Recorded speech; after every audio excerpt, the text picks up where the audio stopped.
Hello friends, இன்றைக்கி நம்ம சேனலில் மட்டன் குழம்பு எப்படி செய்யலாம் பார்க்கலாம் வாங்க.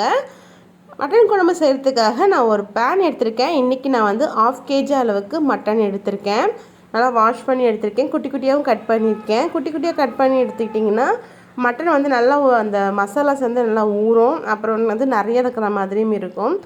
ஸோ அதுக்கப்புறம் பார்த்திங்கன்னா எண்ணெய் ஆட் பண்ணியாச்சு. எண்ணெய் ஆட் பண்ணதுக்கப்புறமா கடுகு, சோம்பு, கொஞ்சோண்டு சீரகம், ஒரு பட்டை, லவங்கம், சூரியகாந்தி பூ, பிரிஞ்சி இலை ஆட் பண்ணிக்கிறேன். எண்ணெய் காஞ்சதும் ஆட் பண்ணிக்கிறேன். இது நல்லா பொரியட்டும்.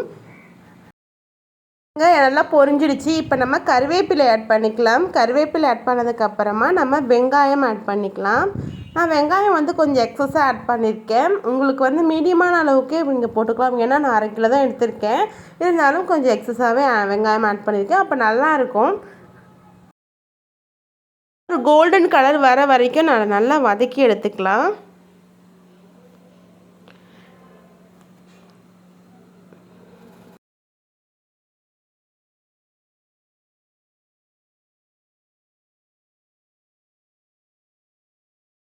வதங்கிறதுக்காக கொஞ்சமாக கல்லுப்பு ஆட் பண்ணியிருக்கேன்.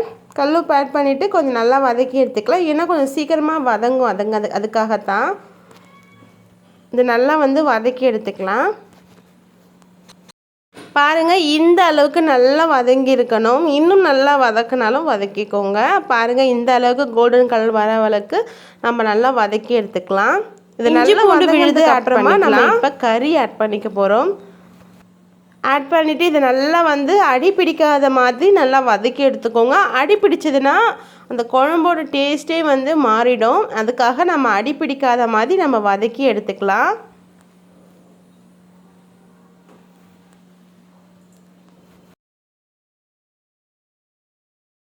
பூண்டு வாசனையெல்லாம் போனதுக்கப்புறமா நம்ம தக்காளி ஆட் பண்ணிக்கலாம். தக்காளி ரொம்ப நேரம் வதங்கணும் அப்படின்னா இல்லை, லைட்டாக வதக்கினா போதும். ஏன்னா நம்ம கறி ஆட் பண்ண உடனே அதையும் சேர்த்து வதக்கும் போது தக்காளி எல்லாமே நல்லா மேஷ் ஆகிடும்.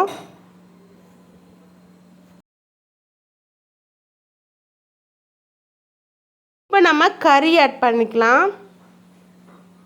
ஆட் பண்ணிவிட்டு நம்ம நல்லா வதக்கி எடுத்துக்கலாம். அதில் இருக்க தண்ணி எல்லாமே ரிமூவ் ஆகிற வரைக்கும் நம்ம வதக்கினா போதும்.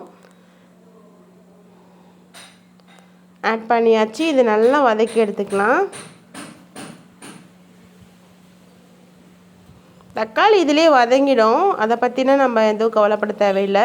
இது வதங்கும் போதே தக்காளியும் கூடயே சேர்ந்து வதங்கிடும்.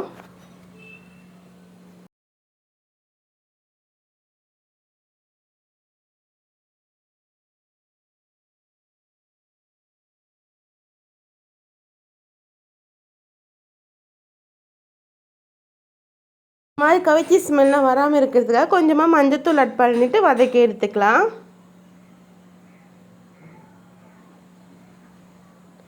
இது நல்லா வதக்கிக்கோங்க.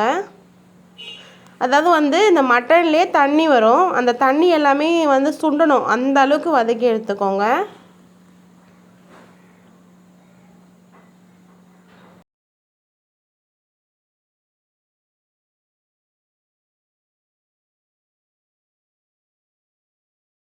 எனக்கு நல்லா வதங்கிடுச்சு. மட்டனோட கலர் கூட சேஞ்ச் ஆகிடுச்சு பாருங்கள். இப்போ நம்ம கொஞ்சமாக காரத்துக்கு ஏற்ப மிளகாய் பொடி ஆட் பண்ணிக்கலாம்.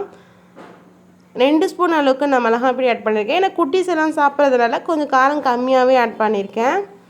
இதை நல்லா மிக்ஸ் பண்ணி விட்டுக்கலாம்.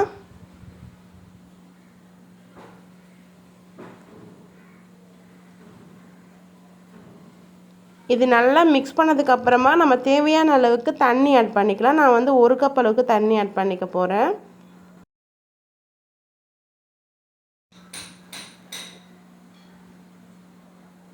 தண்ணி ஆட் பண்ணிவிட்டு அது நல்லா ஈவனாக மிக்ஸ் பண்ணி விட்டுக்கலாம்.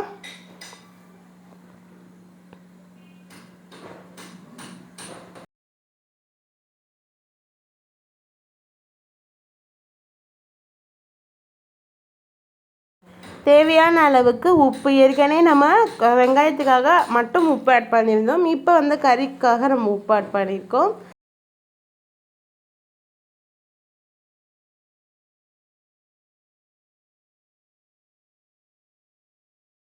பண்ணிவிட்டு ஒரு 2 கொதி வந்ததுக்கப்புறமா நம்ம இப்போ என்ன ஆட் பண்ண போகிறோன்னா மிளகுத்தூள் வந்து ஆட் பண்ண போகிறோம். இதுதான் ரொம்ப சூப்பராக இருக்கும். மிளகுத்தூள் தான் அதோடய ஃப்ளேவர் வந்து ரொம்ப சூப்பராக கொடுக்கும். மிளகுத்தூள் வந்து 1 ஸ்பூன் ஆட் பண்ணியிருக்கேன். 2 ஸ்பூன் மிளகாய் பொடி 1 ஸ்பூன் மிளகுத்தூள் ஆட் பண்ணியிருக்கேன். இதை நல்லா மிக்ஸ் பண்ணி விட்டுட்டு ஒரு 4 விசில் வச்சிடலாங்க.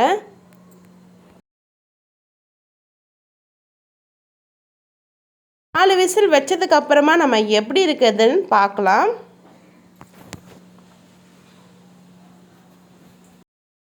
விசில் எல்லாமே எடுத்தாச்சு. எடுத்ததுக்கப்புறம் பார்த்தீங்கன்னா ரொம்ப சூப்பராக வந்திருக்கு நம்ம மட்டன் குழம்பு.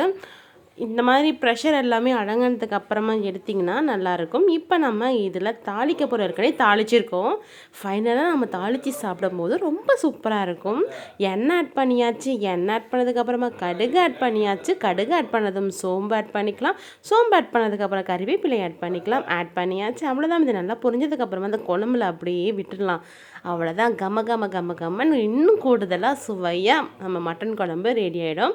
இது இட்லி, தோசை, சாதத்துக்கு எல்லாமே சூப்பராக இருக்குங்க. கண்டிப்பாக நீங்களும் ட்ரை பண்ணி பாருங்கள். இந்த வீடியோ உங்களுக்கு பிடிச்சிருந்தா மறக்காமல் என்னோடய சேனலை சப்ஸ்கிரைப் பண்ணுங்கள். அப்படியே கடைசியாக கொஞ்சமாக கொத்தமல்லி தலையை தூவிட்டோன்னா ரொம்பவே கமகமான மட்டன் குழம்பு ரெடி ஆகிடுச்சு. நல்லா திக்காக வேணும்னா கொஞ்சம் தண்ணி கம்மி பண்ணிக்கோங்க. நான் கொஞ்சம் வந்து தண்ணியாக தான் வச்சுருக்கேன். தேங்க்யூ.